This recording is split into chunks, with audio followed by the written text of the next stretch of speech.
How's it going, everyone, and welcome back to the Surprise Jab Podcast. I'm your host, Zach Ruger, surprising you with new topics every single week and jabbing you with your daily dose of UFC.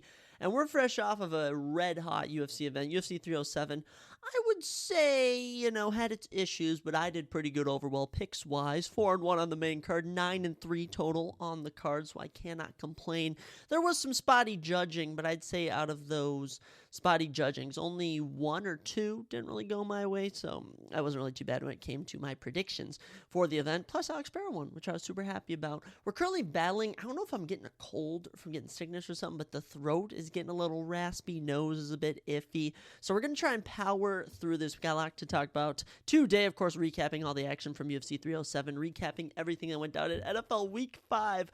Just nothing. The Vikings won. Okay, the Vikings won. I cannot complain. But other than that, fantasy-wise, not the best week. I don't really know what went down there. And also predictions-wise was kind of missing on stuff. But we're going to go back into the lab, and we'll be back next week for that. But we will be talking about all the games that have happened so far. This is being recorded before the Chiefs-Saints game, just so everyone is aware. Also, new things in pop culture. Also, new UFC news. And also, we're going to be looking at WWE Bad Blood. WWE had a huge PLE, which is essentially their pay-per-views, if you will, this past Saturday in Atlanta, Georgia. And a lot of big stuff happened, so we're going to be giving our thoughts on that. So, as always, let's not waste any time. Let's get right on into things with, of course, the first thing we always talk about on every episode of the Surprise Jet Podcast, which is new UFC news. And we have a couple of confirmed fights, but there is one rumored fight, which is apparently January pay-per-view, 3/11, is going to be Sean Strickland versus Dricus du Plessis 2 rematching in Los Angeles. That's all a rumor right now. I kind of don't hope that is the case. I'd rather see the winner of Robert Whittaker and Khamzat Chimaev face DDP. I think Strickland needs one more win. And, you got Kyle Barallo, you got Nazarny Imavov rematch. That would be perfect. Both of those fights are right there for him. I think he should do that, but I don't know. That's just a rumored fight. I like DDP, Sean, he's all right, but we'll have to see what happens there. But we do have some confirmed fights, as I was mentioning. First off, going down to UFC 309 on the prelims, November 16th at welterweight, Oban the Welsh Gangster Elliott is back against Basil Hafez. Both of these guys starting their UFC careers off pretty good, 2-0 for Oban Elliott and 1-1 for Basil Hafez. That one lost a split decision fight of the night to Jack Della Maddalena. That's right, the number 5 welterweight in the world. This should be a fun one. Oban Elliott, 11-2 professionally. Like I said, 2-0 in the UFC. Dominated Val Woodburn and Preston Parsons in both of those matchups. Basil, he beat Mickey Gall, and I would have liked to see a bit more out of him in that one. But, let's see what he did against Jack Della Maddalena. I know that he's going to be good, and that's fun prelim right there. I like that one. Here's one for you, UFC 311, which like I said, is rumored to be going down in Los Angeles. January 18th, though, is the confirmed date. This one at bantamweight. Rinya Nakamura, the 9-0 undefeated star from Japan, beating Fern Garcia, beating Carlos Vera, beating Toshima Kazama. This dude has been absolutely electric, and I love watching him in the octagon. He takes on Muing Gafurev, who's 1-2, one of the only fighters from Tajikistan. One win in the UFC is over Kyung Ho Kang. This should be a little fun one. Probably on the prelims, I would assume. Big Rinya Nakamura fan. I think he's going to be a star at bantamweight one day. We'll have to see what transpires here, but I am going to back him in that matchup. Here's one for you. UFC Tampa going down in, of course, Florida, Tampa Bay, December 14th at the Emil Arena. Didn't even know that. Featherweight Cub Swanson is back. Cub Swanson, the UFC legend, 28-15 professionally. So this will be number 44 for him professionally fight. He takes on Billy Quarantillo. Billy, I believe he lost his last matchup or something. Billy has always been that guy that can never break into the UFC rankings, but beats everyone who's unranked. So give me Billy Quarantillo over Cub Swanson. Cub Swanson, crazy enough, owns wins over Jeremy Stevens, Charles Oliveira, and Dustin Poirier. Crazy the fights that used to take place back 10 years ago in the UFC. Finally, a little ranked action for you. This one for UFC 311. Halton Almeida, the number 6 heavyweight in the world, who is 21-3 with 20 finishes, okay? Utterly insane. Takes on Sergey Spivak, number 7th ranked heavyweight, coming off his big win over Marcin Tybura, submitted him in round number 1, to no one's surprise. As for Holden Almeida, he manhandled Alexander Romanov. That fight seemed unfair from the get-go when that took place.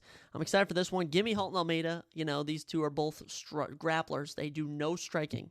They do legit no striking, and the only fights they lose is when they have to strike. But I just think Holden Almeida's grappling is much more aggressive, much more powerful than Sergey Spivak. But hey, this should be an interesting one. I assume this will be on the main card. Presumably, anything else might happen.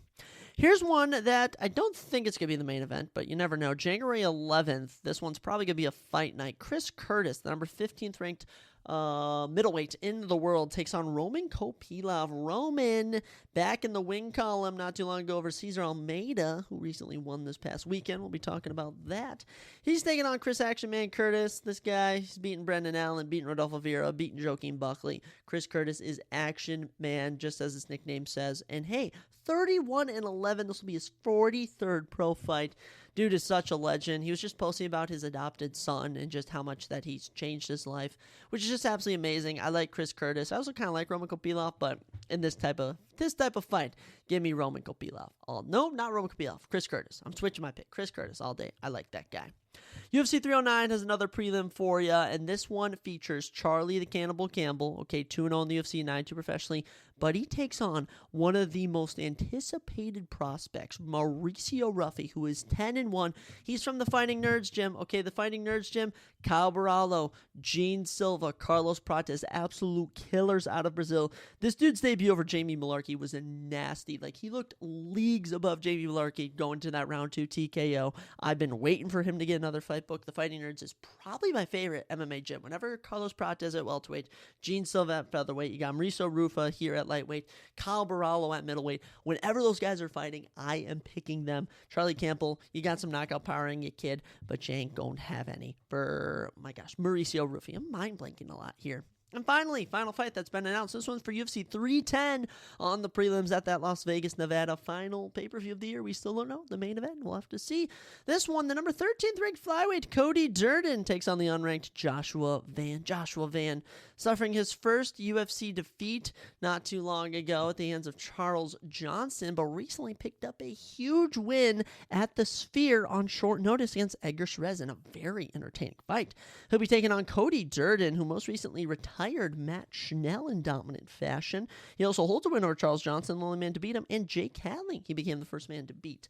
So Cody Durden, you know, he has a very, very confusing style. You know, he really likes to grapple, but then occasionally he'll get some hands. As for Joshua Van, we know it's the boxing, but he also has been showing he can grapple at times when he needs to.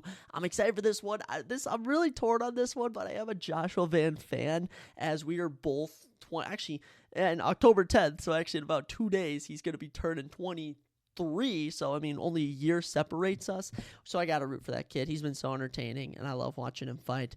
But it'll be interesting. So it'll be interesting seeing what really takes place there. But I'm excited for it. Some other rumors, if you will, if you want to hear about some stuff. Justin Gaethje wants to return in March of 2025. And I know a lot of people have been speculating who he could fight. And I really think him versus Dustin Poirier in a retirement fight would be good. I think both those guys have kind of reached the end of their careers. And, you know, having one last BMF trilogy fight would be absolutely amazing. I really hope that's the case. So, we'll have to see there. But, what else do we got here? Topura. That's the only one I'm going to cover. Some of these other ones, they just don't have as much legitimacy with these claims. Like, you got Topura saying that he wants to fight Islam Makhachev next fight. I don't really want to hear any of that. I like set fights. I like fighters actually saying when they want to return against a realistic opponent. So, yeah, those are your new fights. Let me know who you guys think are going to beat, who are going to win those matchups. But I'm excited for Mauricio Ruffy. That's for certain. Joshua Van, love him, and even Holden Almeida. Even though he's a grappler, I still rock with his style. That's just me personally, though. Something fun that I enjoy personally is also professional wrestling. I know some people here, they're like, oh, it's fake, oh, it's dumb. But let me just tell you, it has some really cool storylines. And recently, this past weekend, you had an event called Bad Blood. It was absolutely fantastic. I was able to catch a bit of it here and there. 16,902 WWE fans packed the State Farm Arena in Atlanta, Georgia, home of Cody Rhodes, your WWE champion. And it was pretty interesting. I was able to catch the first matchup, all of it, that was CM Punk versus Drew McIntyre in a Hell in a Cell match. They went 31 minutes and 25 seconds, and this has completely taken over the sports world. This has completely taken over everything. My mom sent me a link this morning, like, hey, did you see this? I was like, of course I saw this. They had one of the most bloody WWE matches in years. It was violent. It was great. It was a 5-star match. Okay, it was a 5-star match, and both of these guys, CM Punk's definitely past 40. Drew's either at 40 or pushing 40. They are in fantastic shape, and they are still getting it done. It was great to see. Great spots in this. The storytelling was on point. And this feud, it's been going on all year, and it's finally culminated. It's finally over. I'll be interested to see where both these guys go after here, because kind of everyone has their own feuds right now, so I don't know if we take a back burner to both these guys, give them a bit of a break. All I know is Drew McIntyre had staples down his entire skull. I mean, his head got split wide open. I'm pretty sure Punk has some like gashes on his face. It was phenomenal. This was the best match of the night, and it opened the night. It should have been the main event. They were on the poster for the event, and yet they were opening. It made no sense, but I kind of see why they did once we'll get to the main event, but this was phenomenal. Everyone loved this. Next up, you had a WWE Women's Championship match, okay? Two of the 5 matches on this card were women's title matches, and the first one, Nia Jax versus Bayley.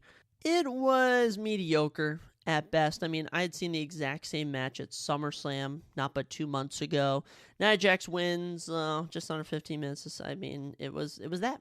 It was that, and this feud just needs to end. Okay, Tiffany Stratton, she's Money in the Bank. She's from Prior Lake, Minnesota. She's the hottest woman right now in professional wrestling. And Tiffany Stratton, they just need to put the belt on her, and I think they're building up to her versus Charlotte at WrestleMania potentially. But they've just been teasing Tiffany Stratton cashing in. I think she's got to cash in sooner rather than later, because Bayley has lost all hype. After winning the championship at WrestleMania, she just lost all of her hype. And Nia Jax, she's been a great filler champ, but we're just waiting for Tiffany Stratton to cash in her belt. This was just okay, and if anything, it was just they knew they were not going to be able to follow CM Punk versus Drew McIntyre, but the only issue is they were never really able to follow CM Punk versus Drew McIntyre the entire evening, which was kind of tragic, because after that, Damian Priest versus Finn Balor, and this one was just confusing. I never really understood this feud and the direction it was taking, because you have this huge turn of Finn Balor turning against Damian Priest, costing him the World Heavyweight Championship. And you would think they would want to extend this feud, but no, Finn Balor just continuously gets his butt whooped by Damian Priest. And here they finally have a singles match. The entire Judgment Day, which is the group Finn Balor is a part of, that Damian Priest used to be a part of before they kicked him out. They're all getting interfered. They're all getting involved in this matchup. And Damian Priest just keeps beating them all. And then he pins Finn Balor clean. And that was that. And it's kind of like, okay, was this just a filler feud? It doesn't feel like it can continue. Okay, because there's a very run-of-the-mill formula for professional wrestling. If you follow the Drew McIntyre CM Punk feud, you'll see it. First off, they had a lot of build-up for that. They had CM Punk costing Drew McIntyre over and over. They had Drew McIntyre taunting CM Punk. Then they fight for the first time, or wrestle if you want to say it like that, and the villain, Drew McIntyre, wins. The heel wins. Then they have a second match, the face, CM Punk wins, and then whether it be the face, whether it be the heel, usually the face, they win the third matchup. That's a perfect feud right there. The best feud of 2024, if you will. This, I mean, it's just Damian Priest who gets his championship opportunity cost, and then Finn Balor, the man who cost him it, just continuously loses to him. So it didn't really make sense. Okay match, and like I said, no one had recovered from that CM Punk Drew McIntyre matchup. No one had recovered. They were still just buzzing from how amazing that was, and just nothing could really be fixed here. Nothing could really be fixed here. Priest, controlling the match early. Ballard, he has speed and agility even for his age. They're doing this. Big moment. Priest hit him with a powerbomb on the apron, which looked kind of painful. Carlito, JD McDonough were the ones interfering. He takes them out. Baylor did hit his finisher, the coup de grace, twice, and Priest kicked out both of those times. And then, he catches Balor on the third attempt, and then he hits his finisher, which is essentially a chokeslam, and that was that. So it was okay. It was okay. It was like, I felt like this could have been the main event of Monday Night Raw. It didn't feel like a PLE event, and I'm just going to repeat it again and again. You just could not follow CM Punk versus Drew McIntyre. Like, everyone was aware nothing was going to follow that. That was a WrestleMania main event quality matchup. Perfect right there. After that, we had a doozy. Okay, we had a doozy. And after that, for some reason, for some reason, Triple H had been teasing a major announcement to shake the very fabric of WWE. You know, Triple H comes out and he's doing all of his stuff. People love Triple H. I love Triple H. And of course, they're going to Crown Jewel next month. And Crown Jewel is essentially the Saudi Arabia show, which is notoriously, if you follow WWE, not usually the best. And they always do weird, wacky things there. And this year, the major announcement that Triple H made was that they were going to have the reigning men's and women's world champions face each other, okay? The world titles won't be up for grabs in both those matches, but the respective winners will be named Crown Jewel champion and will be giving a Crown Jewel belt. And they revealed this belt, and it's just this huge-looking green thing that just says Crown Jewel champion. Okay, that means Cody Rhodes versus Gunther, all right, Gunther, however you want to pronounce it, the World Heavyweight Champion, WWE Champion, not for the belt. Then you have Liv Morgan, who we're going to talk about in a second, taking on Nia Jax, okay? Nothing's on the line for either of those, all right? Nothing's on the line. It's just there. It's just there. After that, Gunther comes out, and, you know, he's saying that he's confident he's going to win this. And then Gunther notices none other than WWE Hall of Famer Goldberg, all right, the notorious Goldberg, sitting ringside. He was in attendance with his son Gage, actually, who was a linebacker for the Colorado football team, you know, Deion Sanders' team. Gunther, he basically insults Goldberg's parenting skills, which is kind of funny. Goldberg hops the barricade. Mind you, Goldberg is over 50. He might be 60 years old, I kid you not. And he confronts Gunther. Then security and WWE officials have to separate Goldberg from Gunther. And then Sami Zayn, who's actually going to be facing Gunther for the World Heavyweight Championship tonight on Monday Night Raw with Joe. I wonder what's going to happen. He arrives and he attacks Gunther, and the segment ends with Goldberg warning Gunther, "You're next." And it just moved no needles. Goldberg versus Gunther will be a squash match. Okay, we do not need Goldberg still in the ring at all. I even think that Goldberg's son Gage realized that. Go play football this past weekend. My goodness. I don't know what's going on with all this, but it's kind of a mess. Triple H, I like these trying to do these different things, but they've never been able to hit with these Saudi Arabia shows. Like, it is, they're just always so predictable, and usually it's Goldberg winning the belt. You got, when Bray Wyatt was around, The Fiend, you know, the biggest heel in the company, the biggest star, they had him losing. You've had Shawn Michaels come out of retirement to take on The Undertaker, Kane with Triple H in just a squash match. You've had the 50-man Royal Rumble, which was an absolute disaster, just took way too long. Nothing's really been able to hit here, and I just don't really see this hitting either. But maybe it'll be a good matchup. That's all we can really root for. It'll be interesting to see Gunther and Cody Rhodes fight. But at the same time, like, why do I want to see them fight without the belt on the line? And someone actually brought up, since winning the WWE Championship, Cody Rhodes has defended it twice against AJ Styles, once, I think, against Logan Paul, and then actually against Solo Sikoa. And other than that, he's been in 2 tag team matches. And this is yet another gimmick match where he's not going to be defending the belt, which is just kind of goofy if you ask me. Interesting stuff, I suppose, but it was whatever. It was absolutely whatever. After that, we then had the singles match for the Women's World Championship, where Dominic Mysterio, who was Liv Morgan's little lover boy, was suspended above the ring in a shark cage as she defended her championship against Rhea Ripley. And this was the 4th match of the evening, and still, even after this announcement, after everything, you just could not recreate what CM Punk and Drew McIntyre did. Like, there was just a lingering feeling where it's like, I would have rather just watched that. I would have paid for a ticket just to watch that Hell in a Cell match. It was phenomenal. So, the stipulation for this match was that Dominic Mysterio was suspended in the air in a shark cage. That's that. Other than that, normal match. Morgan, you know, she was essentially targeting Rhea Ripley's injured left knee or something, you know, hitting all sorts of stuff on it. Rhea Ripley's able to overcome it. And by the way, this used to be the hottest feud in the WWE. This used to be the hottest feud, but no longer, okay? During the match, he's able to unlock the shark cage, but his foot gets caught and he's left hanging from the cage. I don't know if it was planned or something, but it was pretty comical watching him hang there. Pretty funny. Then, you know, Rhea Ripley, she hits her finisher on Liv Morgan in the ring, but then instead of pinning Liv Morgan to win back her championship, she sees Mysterio hanging from the cage, and then she goes and attacks him with the kendo stick, which makes me actually kind of think it might have been planned. And then she just was repeatedly beating him like a piñata. And then Rhea Ripley, as she goes to get back, is attacked by Raquel Rodriguez, who returns after a 7th-month hiatus. The attack resulted in the match being called off, with Ripley winning by disqualification, but championships can't change hands via count or disqualification in the WWE, and Liv Morgan retains the Women's World Championship. And the issues with this is, you know, this was a singles match, and the stipulation is essentially there's just someone above you in a little cage. Actually, He honestly wasn't even in the octagon. He was like off to the side, like in the entryway. And Raquel Rodriguez, I don't even know who that is. She returns and no one reacts. So it's like when you get a big return in their mind and no one reacts, that is such a killer for the WWE. And it just didn't move the needle at all. And now I don't even know what you do. What do you do, Raquel Rodriguez versus Rhea Ripley? I guess you do that. And then you have Liv Morgan versus Nia Jackson going up to Crown Jewel. It just all feels like filler feuds. I don't know what's going on, but just nothing. Just absolutely nothing. But then we got to the second best moment of the night, which was, of course, the tag team match. Cody Rhodes and Roman Reigns teaming up to take on Solo Sikoa and Jacob Fatu of the Bloodline.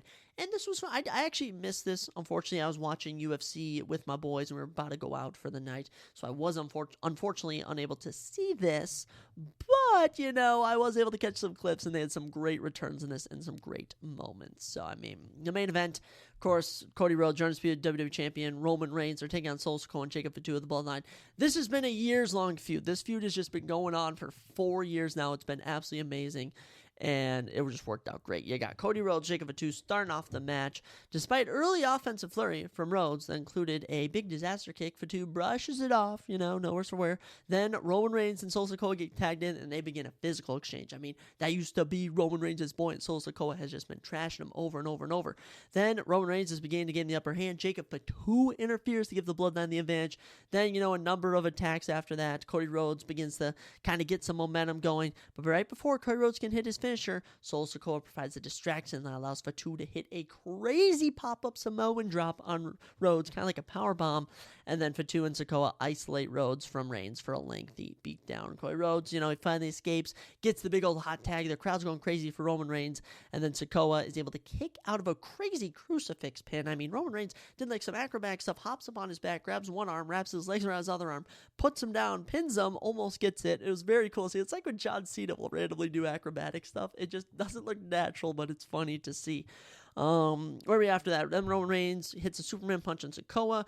He's about to hit his spear, and then Fatu interferes. Then Fatu, Sikoa, they're hitting a series of super kicks on Reigns, and then they hit a crazy jump up moonsault / top rope splash combo. But Cody Rhodes breaks up the pinfall just in time. Crowd was buzzing. Rhodes is recovered. He's brawling with Fatu. Then Fatu is sent over the ringside barricade. Very crazy moment right there. Eventually, Fatu, he's beating up Rhodes. After saluting Roman Reigns, Cody Rhodes hits a huge top rope splash on Fatu once they're back in the octagon. And that actually not the octagon. I keep saying that. The ring. And they go outside to the Spanish announce table. This was just utter chaos from the clips I was seeing. And then out comes Tama Tonga and Tonga Loa, your WWE Tag Team Champions, part of the Bloodline, and they're distracting Roman Reigns. And Sikoa is about to hit a spear on Reigns, but just as he's about to, none other than Jimmy Uso returns. Jimmy Uso is back, saves Roman Reigns, and they have a great moment where they embrace in the ring. Jimmy Uso back after 6 months. This allows Reigns to hit the spear on Sikoa and get the pinfall. Then, Reigns and Jimmy, they're embracing as Rhodes enters the ring. And then after sharing a word with Cody Rhodes, Roman Reigns leaves the ring with the Usos. And then right after, Cody Rhodes is jumped by the Bloodline. And Reigns and Uso, they think about it. They're like, should we go save Cody Rhodes? Should we do it? And they get back in.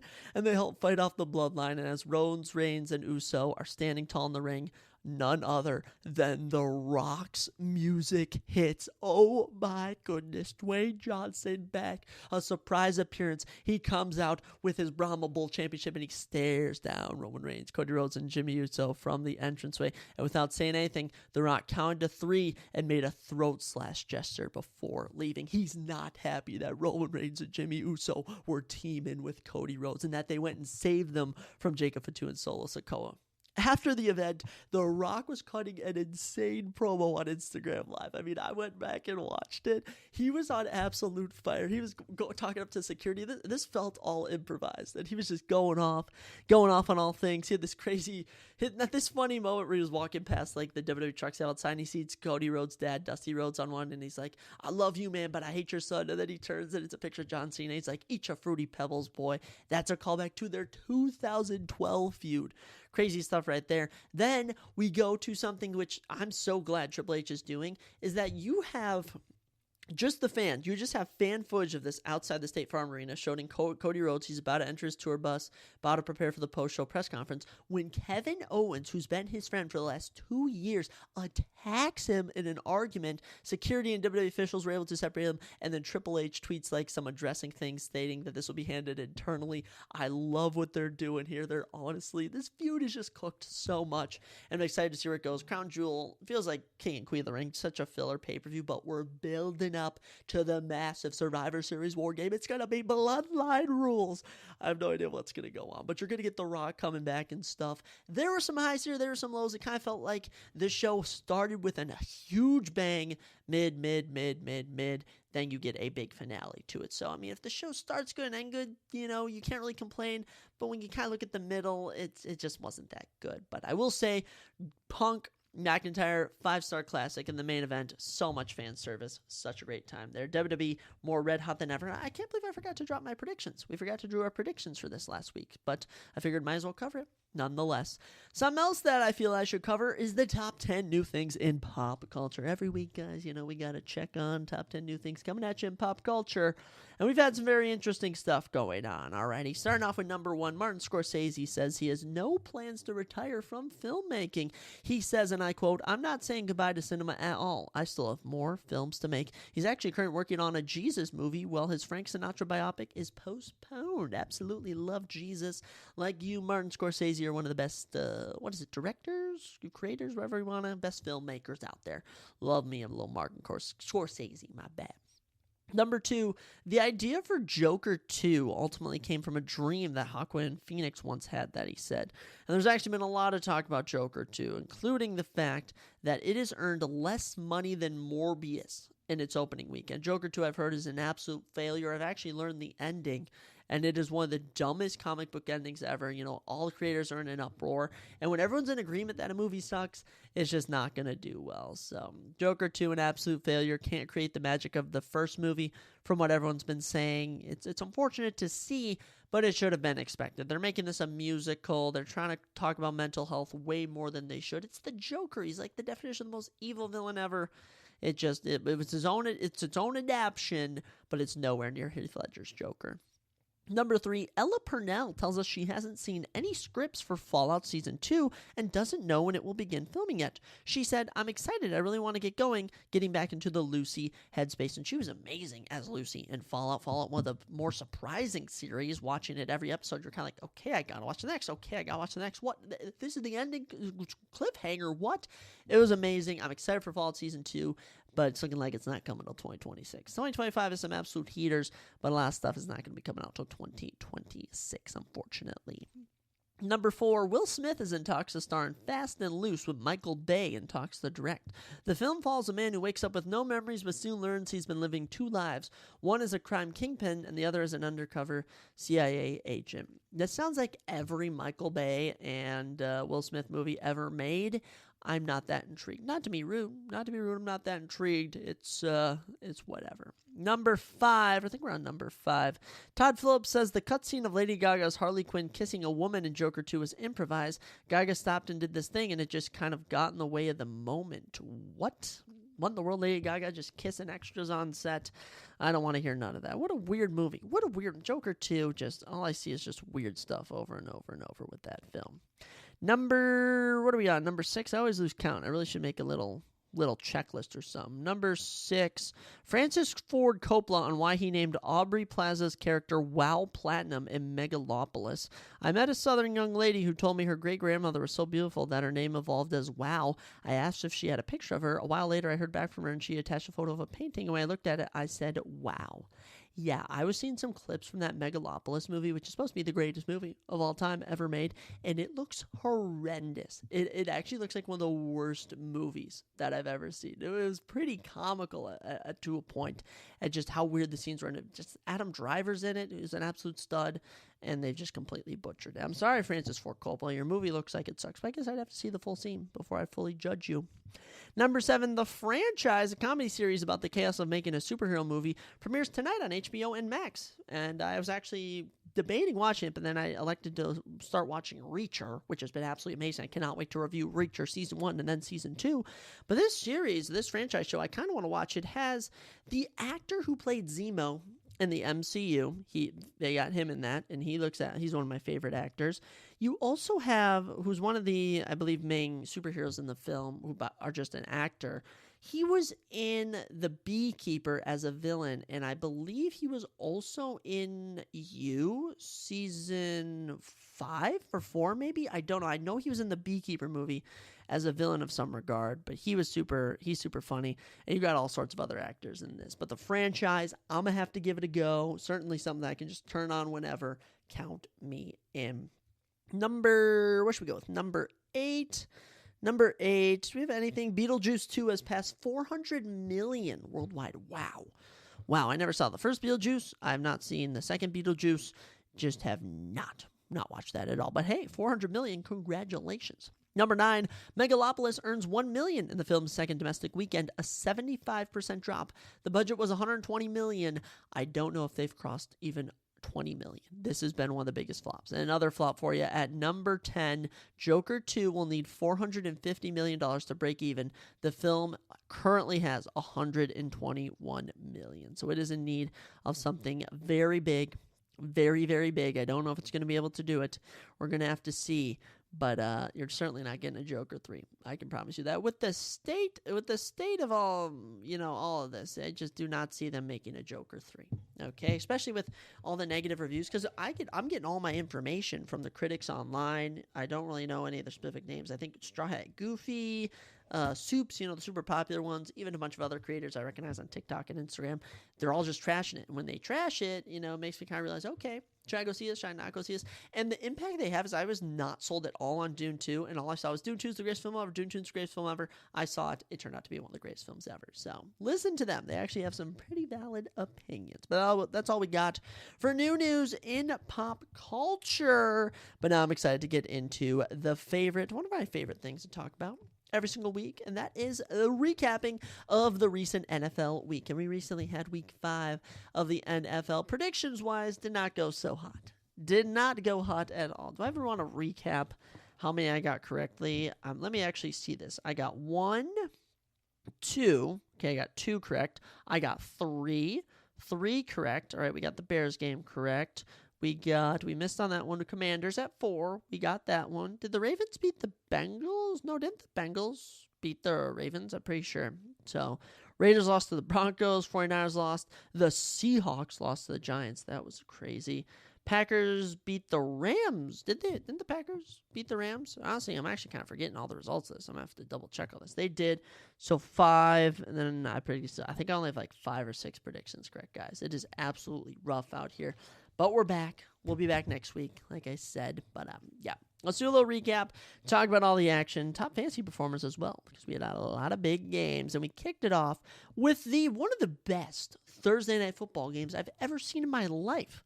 Okay, this was legit and such an entertaining game. I was totally surprised with this. Falcons taking on the Buccaneers. Falcons win in overtime, 36-30. Incredible. Falcons 2-game win streak, currently 3-2, atop the NFC South. Buccaneers 3-2 now in second. Very, very interesting. Top fantasy performers: Baker Mayfield in the loss, 23.4, Mike Evans 23.2, and Caleb McLaughlin, the kicker, 16. But it's the Falcons, baby. Kirk Cousins, 35.36 fantasy points. Drake London, 33.4. And Darnell Mooney, 31.4. Insane. This was a comeback effort, guys. This was a comeback effort. So we start off the first quarter. I mean, you're getting 2 touchdowns in the first half. It's 10-7 heading into the second quarter. You then get 3 touchdowns combined from both teams. It was honestly such an entertaining start to the game. It's 24-13 heading into halftime. Then turns into 24-16, then turns into 27-16, then turns into 27-27, I believe it was. Then we get 30-27, and then Young Hoku to send it to overtime. 52-yard game tying field goal. Insane. And then Kadril Hodge catches a 45-yard pass from Kirk Cousins, burns him to the house, and the Falcons win. Incredible fashion. Falcons looking absolutely phenomenal here, rallying. They do still have a minus point differential, 111-115, but this team is finally finding their groove. Stats for the Buccaneers: Baker Mayfield, 180 yards, 19 for 24, 3 touchdowns. Honestly, not too bad of a day. Might still be the number one fantasy QB. Rashad White, 72 yards. Bucky Irving, 44. Baker Mayfield rushed for 42 yards. This was done through the passing. Chris Godwin, 5 catches, 64 yards. Mike Evans, 5 catches, 62 yards, 2 touchdowns. Sterling Shepard actually caught 1 touchdown on his 1 catch for the game. Good job for him. But it was Atlanta. The biggest studs, Kirk Cousins. This is why you pay him the money. This is why Kirk Cousins went to Atlanta. This is why I somewhat miss him, even though we're undefeated. 42 for 58, 509 yards, 4 touchdowns, 1 interception. They only ran the ball 18 times this game. Bijan, 12 rushes for 61. Ty Algier, 6 rushes for 12. Drake London, 12 catches, 154 yards, a touchdown. Insane. Darnell Mooney, 9 catches, 105 yards, 2 touchdowns. Kyle Pitts, 7 catches, 88 yards. Ray McLeod, 6 catches, 66 yards. Kadril Hodge, 2 catches, 67 yards, 1 touchdown. Insane effort from the Falcons. They looked extraordinary here. The Falcons looked absolutely extraordinary here. And the Buccaneers, man, no hate. This is a divisional matchup. These two will be matched up sooner rather than later. But I'm excited for it. Next week, Falcons will be taking on the Panthers. Divisional matchup, but it's the Panthers. They should probably get that done, if I'm being honest. And this is how I view it. Panthers, we're going to talk about them later, but they kind of had an off week. As for the Bucs, they will be taking on the Saints next week, so a lot more divisional action coming at you. After that, we went to London for 8:30 in the morning. I was able to catch the second half because I was recovering from my amazing Saturday evening as the Jets took on the Vikings. And the Vikings won 23-17. Jets 2-3 now, 2-game losing streak. They're second in the AFC East. As for the Vikings, 5-0. Oh yeah, 139 points for 76 points against the number 1 team in the NFC North and in the league. You gotta be kidding me, baby. I was so hyped for this. Now, okay, we'll talk about fantasy real quick. Garrett Wilson, 29.1 fantasy points. The only notable thing for the Jets, Garrett Wilson, absolute stud. Minnesota defense, 18 points. Will Reichard, 16 fantasy points. Justin Jefferson, 15. Do want to say we start off the game 17-0. Okay, do want to say we start off the game 17-0. Gave up another touchdown 2 weeks now with 30 seconds left in the second quarter. They then bring it to 17-10 and head into the fourth. Then Will Reichard hits a little 53-yard field goal, 20-10. Garrett Wilson catches a touchdown pass from Aaron Rodgers, bring it to 2017.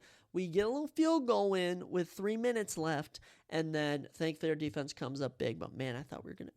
Our defense just starts that game so hot. They usually save us at the end, but another game where we almost lost right at the buzzer. Aaron Rodgers not looking good. All right, 29 out of 54. That's insane. They only ran the ball 14 times. Breece Hall, 23 yards rushing. Brendan Allen, 13. 244 yards passing, 2 touchdowns, 3 picks for Aaron Rodgers. We own your ass. All right, Aaron Rodgers, we own your ass in Minnesota. You already know. Garrett Wilson, 13 catches, 101 yards, touchdown. Had a day. Alan Lazard, 4 catches, 34 yards, touchdown. He had a good day. Tyler Conklin, 6 catches, 50 yards. Good for you, Conklin. Good for you. As for Minnesota, Sam Darnold earned 79 yards and 1 pick. So not the hottest game. Ty Chandler, 14 rushes for 30 yards. Aaron Jones got hurt, which we hate to see. CJ Ham actually punched in a touchdown. JJ, 6 catches, 92 yards. Aston, 3 catches, 36 yards. Yeah, it was a defensive day. Vikings, it's all our defense, all right? Number 1 defense in the league. You already know. That's just what we do. We get to bye week next week, though, which I'm actually happy about. We'll be taking on the Lions next time out, which should be a tough matchup. They just had a bye, so, we'll be matching up in 2 weeks with them. But great win for us. We're 5-0. If the Chiefs lose, we're actually officially the only undefeated team, which would be astounding, utterly astounding. As for the Jets, losses to the Broncos and Vikings last 2 games, it's been embarrassing. We'll take on the Bills on Monday Night Football next week. It's been abysmal. It's been abysmal if you're a Jets fan. Sorry, not sorry. I could care less.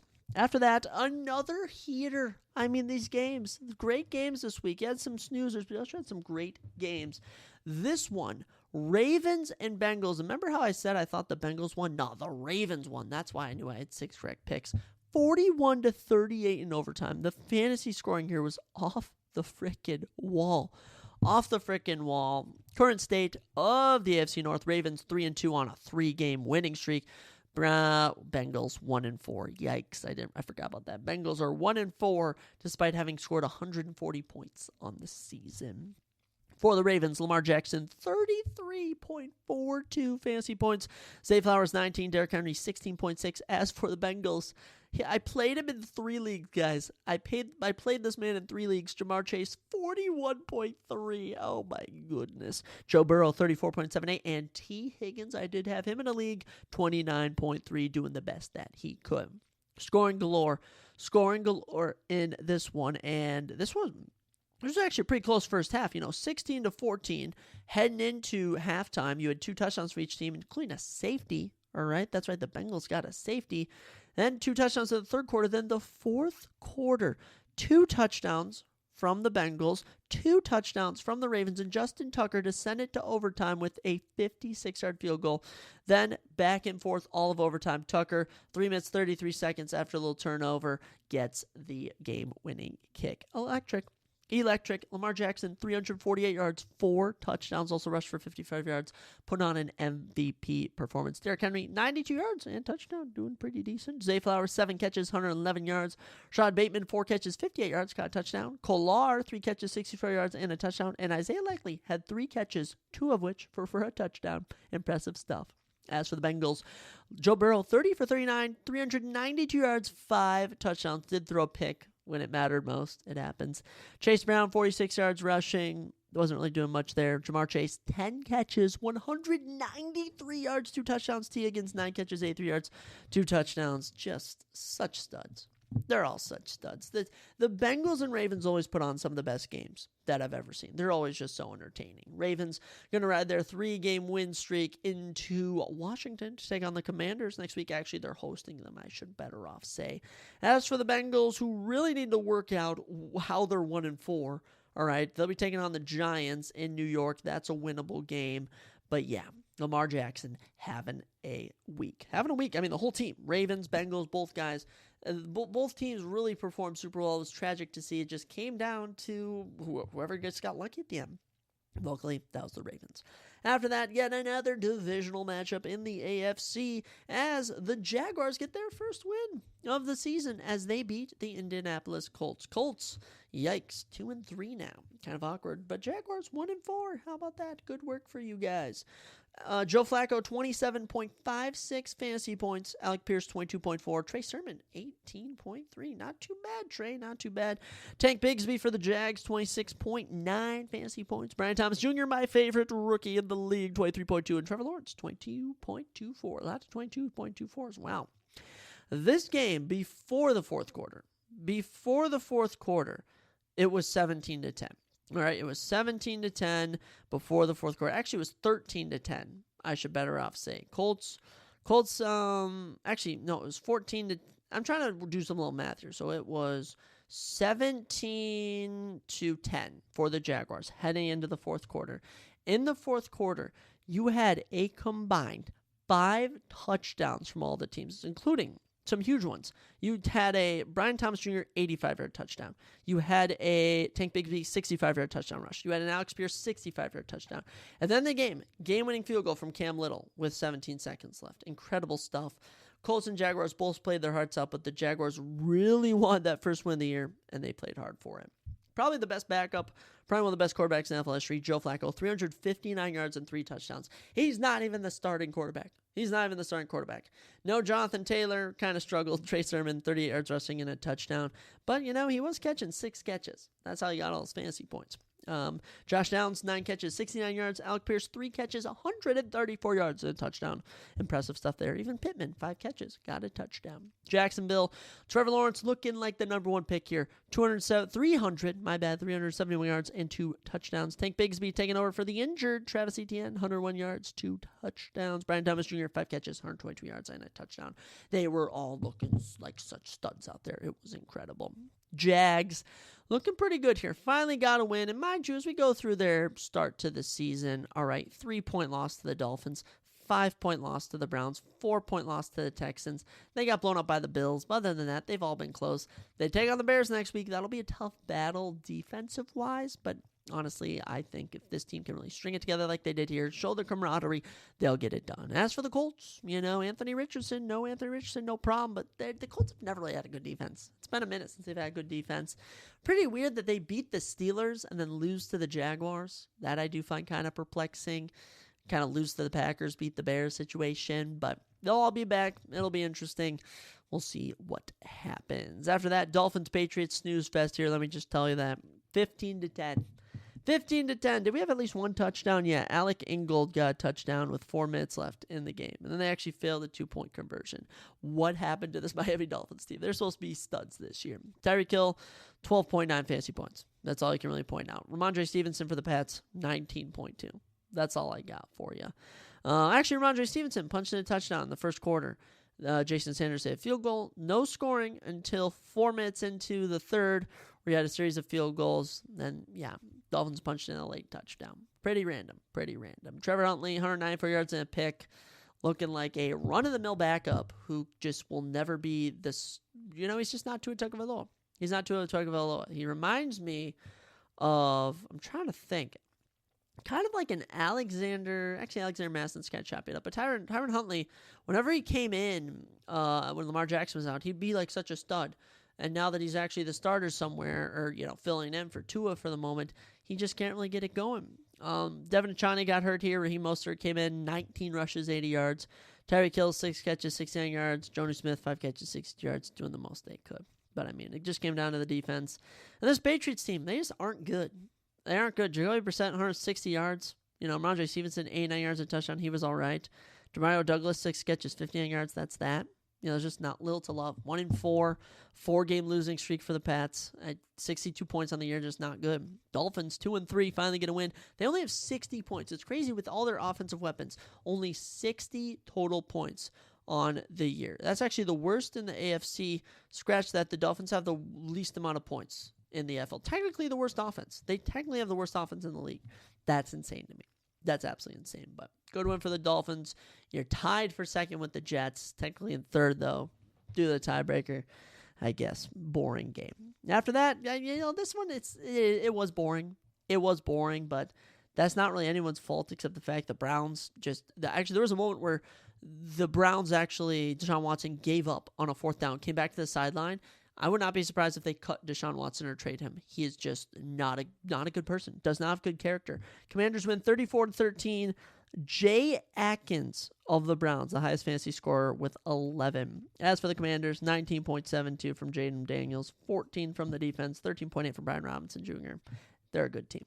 They're a damn good team. Commanders sitting pretty. Commanders are sitting very pretty. One of the top teams in the league. 4-1 on the year. 155 points for. They're on a 4-game win streak. All right, they're absolutely amazing. Plus 40-point differential.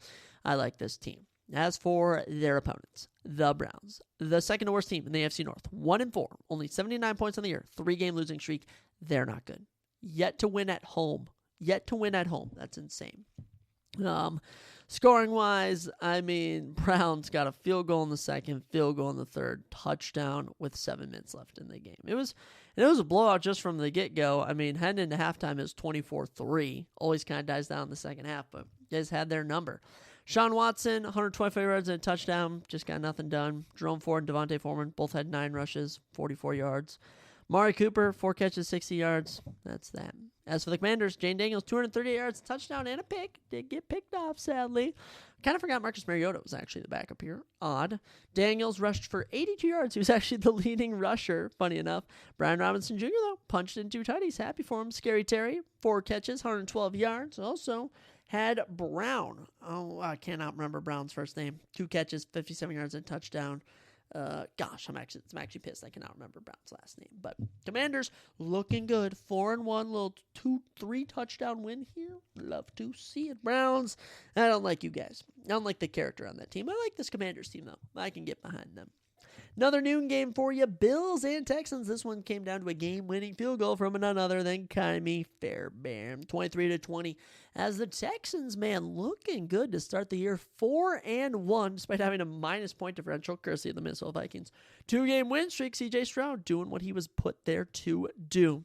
As for the Bills, Just 3-2, 2-game losing streak, 142 points for, 106 points against. The Bills will never make sense. They lose games like this, then they'll go on and win by 40 points next week. That's just how the Bills work. It makes no sense with them. James Cook, 17 fantasy points. Josh Allen, 14.64. The Texans D had them rattled. The Texans defense came to play at home today, shut them down. CJ Stroud, almost 17 fantasy points. Kevin Fairbairn, 16 on the dot. Nico Collins, 15.8, but did get hurt. Nico Collins did not return after halftime, sadly, which sucked because in the first quarter he had a 67-yard touchdown, which was absolutely insane. And I will give a shout-out, Keon Coleman, 49-yard touchdown pass, finally got a touchdown. All right, the rookie from FSU finally got a touchdown. Josh Allen, 9 for 30, 130 yards and touchdown. The D-backs were on lock this game. James Cook, 20 rushes, 80 yards and a touchdown. I mean, Dalton Kincaid, like I said, only 9 completions. They were just held in check. Pretty impressive. Dalton Kincaid, 2 catches, 34 yards. Man, I don't know what happened to his Texans defense. They just locked in this game. CJ Stroud also cooked the Bills, 331 yards, 1 touchdown, 1 pick. Ogo Bawali, 15 rushes, 30 yards, and nothing was really going on the run game. Diggs, 6 catches, 82 yards. Dell, 4 catches, 38 yards. Collins, 2 catches, 7 yards, and touchdown. They're good. We knew this. We knew that this team was good. Texans, we'll be interested to see what they do next week. Bills, I don't know what's going on with you. You need to figure it out. Jumping over to the NFC, how about the Chicago Bears winning 36-10, manhandling the Panthers? Bears are now 3-2. Mind you, every team in the NFC North is currently positive. Pack is 3-2. Bears are 3-2. Lions are 3-1. Vikes are 5-0. We're coming for the league. All right, the Vikings are coming for the league. Lead the NFC North with us. Bears, 2-game win streak, undefeated at home here with a big win over the Panthers. Panthers sadly fall to 1-4, only 83 points for. But honestly, they're not like that bad. Okay, I was kind of hating on the Panthers with Andy Dalton behind the frame. Chuba Hubbard's been absolutely popping off. They can string wins together. Chuba Hubbard, 17 fantasy points. He was the only real stud for the Panthers. Bears, DJ Moore, 27.5. Caleb Williams, 23.5. And DeAndre Swift, 20. Yeah, they finally got it going. And this game, it started off, Chuba Hubbard, 38-yard touchdown, 7-0. Then DJ Moore answered with a 34-yard touchdown. And then the second quarter, Rashawn Johnson touchdown. DeAndre Swift touchdown. DJ Moore touchdown, 28-7. Heading into the second half, honestly, just nothing went well for the Panthers after that. Can never regain their magic. They just had them on lock. Andy Dalton, 136 yards and a pick, actually got benched for Bryce Young, who came in for 58 yards. Chuba Hubbard, the only positive, 97 yards rushing for 1 touchdown. Deontay Johnson, only 3 catches for 20 yards. Yikes. Caleb Williams, here's your number 1 pick, 304 yards and 2 touchdowns. Also ran 5 times for 34 yards. There you go, Caleb. DeAndre Swift, 21 rushing attempts, 73 yards and a touchdown. How about Rashawn Johnson? 10 rushes, 25 yards, 2 touchdowns. Great backup right there. He actually had Baggett even coming in and running the ball. I don't know what was going on there, but Baggett rushed 3 times. Why was Baggett ever rushing? What's going on there? DJ Moore, 5 catches, 105 yards, 2 touchdowns. Romo Dunze, 5 catches, 4 yards. Keenan Allen, 3 catches, 33 yards. Got a lot of weapons out there. They actually also have Gerald Everett. Goodness me. Cole Kmet, 3 catches, 57 yards. Wow. While the Bears receiving corps is actually loaded. Absolutely loaded. Bears, good win here. They'll take on the Jaguars next week. Very winnable game. We'll see what happens there for the Chicago Bears, who I don't actually hate that much. My whole family are Bears fans, so I got to show a little love where I can. I got to give some respect. Panthers, will they finally be at home? Will they finally get a win at home? 0-2 at home, as they will host the Falcons. We already mentioned that. Yeah, I don't know. I don't know if they're going to beat the Falcons. We'll have to see, but interesting stuff. Chuba Hubbard, DeAndre Swift, do your thing. After that, we got into our 3:30 games as the Broncos took on the Raiders, and Broncos get out of Dodge. Broncos 3-game win streak, 96 points for, 73 points against. Bo Nix has found the magic, second in the AFC West. Broncos win 34-18. Are you kidding me? Raiders are now the worst team in the AFC West, 2-3. Insane. Brock Bowers, 23.7. Yeah, I knew he was going to be good. I've been telling y'all about Brock Bowers. Amir Abdullah, 14. Jacoby Myers, 13. Bo Nix, 23 fantasy points. Javonte Williams, 16. Denver D with 15. Good work, boys. Good work. Game started out 10-0. They would then go on a 34-point unanswered streak until 4 minutes left in the game. Insane. Broncos just strung everything together. You actually had a 100-yard interception from Pat Surtain. incredible, who returned it to the house, might I add. Incredible. Absolutely incredible. This Broncos team finding their magic, doing what they need to. Gardner Minshew, 137 yards, touchdown, 2 picks, gets benched for Aiden O'Connell, 94 yards and a pick. I think the Raiders might be cooked. Madison, 15 rushes, only 38 yards. Brock Bowers, 8 catches, 97 yards and a touchdown. The only positive for this team. You go, Brock. We knew he was going to be one of the best tight ends of all time.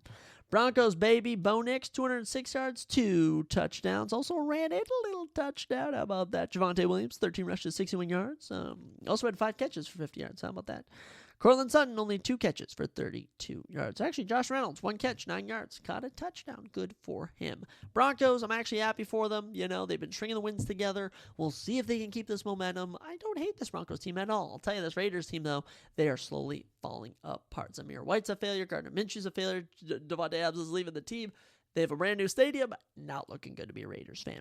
4 more games for you fellas. Cardinals and the 49ers. How about a little upset? That's right. The 49ers are in panic mode. I guarantee they are in panic mode. The front office, 2-3 start to the season, yet to win on the road, and they lose at home here to the Cardinals, 24-23. How about the Cardinals? Snapping a little losing streak here, 2-3 now on the year. Kyler Murray, 24 fantasy points. James Conner, 14. As for the 49ers, finally, Brandon Ayuk is doing something, 22.7 fantasy points. George Kittle with 20, doing what they needed to do. This was a huge choke. This was a huge choke by this team. Going into halftime, 24-10.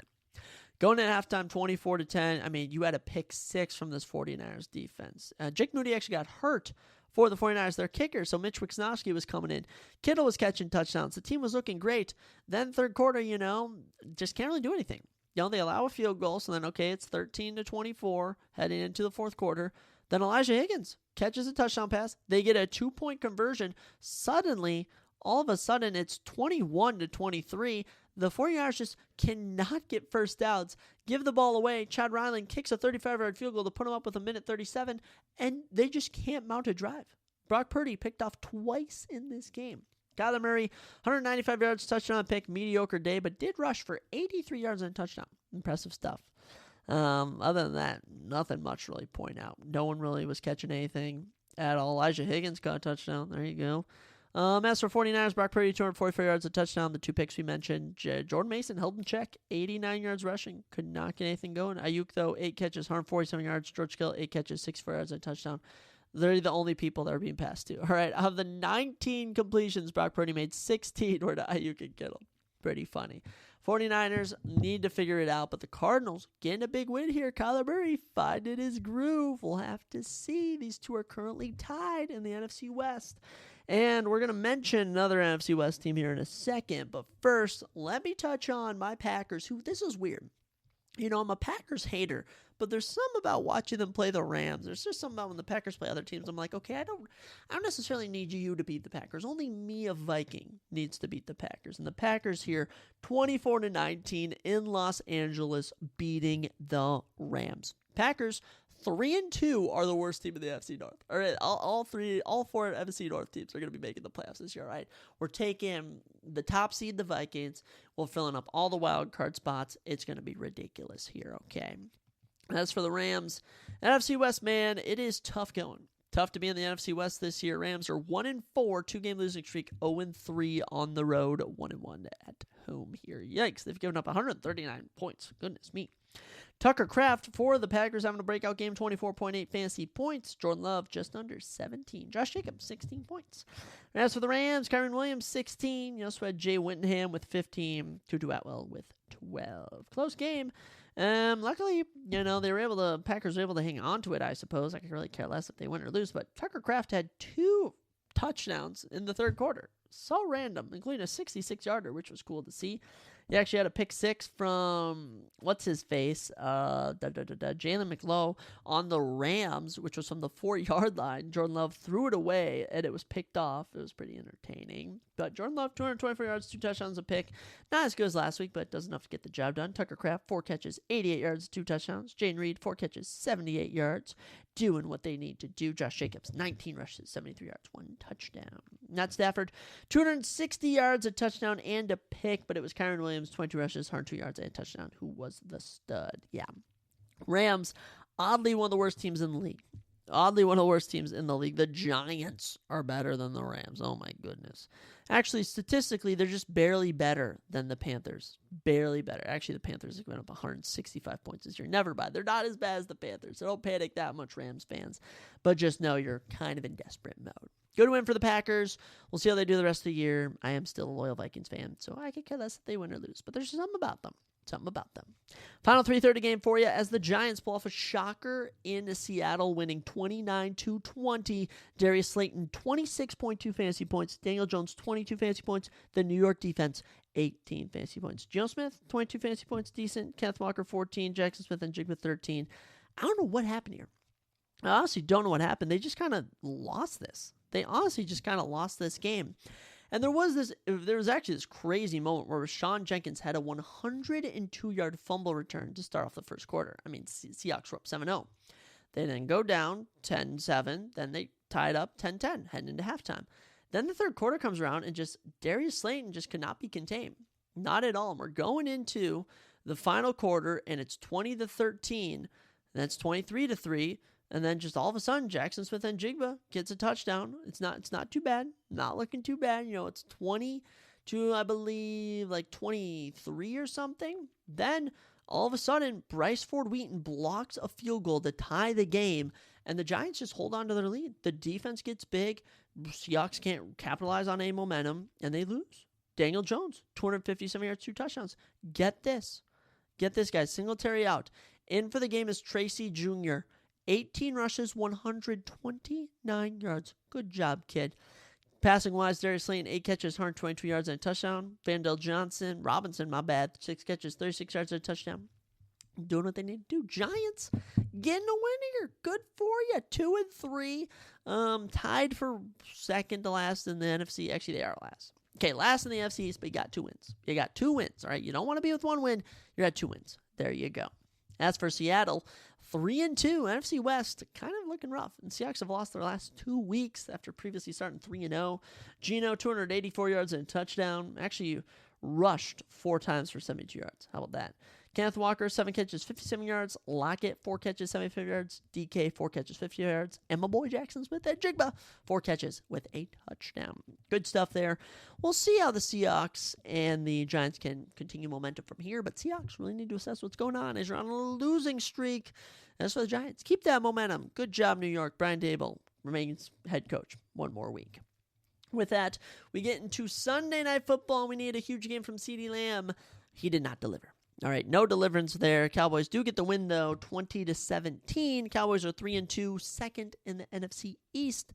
Steelers, they have now fallen to second in the AFC North. They're on a little 2-game losing streak. Best defense in the league, though.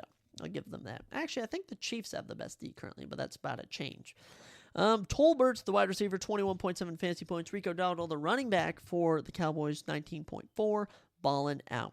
Justin Fields for the Steelers, 15 fantasy points. Cameron Hayward, 10. Najee Harris, 9. I mean, just back and forth. Eventually, Tolbert gets a touchdown with 20 seconds left. That was that. This game was delayed due to weather and didn't even get over till midnight. It was utterly ridiculous. Dak, 352 yards, 2 touchdowns and 2 picks, was letting it fly. Dowdle, 20 rushes, 87 yards. Tolbert, 7 catches, 87 yards and a touchdown. CeeDee Lamb, 5 catches, 62 yards. Just not doing anything. Come on, CeeDee. Why are you wide receiver 3 for this game? Justin Fields, 131 yards and 2 touchdowns. Also rushed for 27 yards. He was okay. Nothing really much. George Pickens held the 3 catches. Pat Freiermuth held the 3 catches. Van Jefferson held the 3 catches. Yeah, Cowboys. This was the Cowboys defense we knew and loved. This is the Cowboys defense that's dropping 20 points, right? I recognize them. They were doing good, just not this game.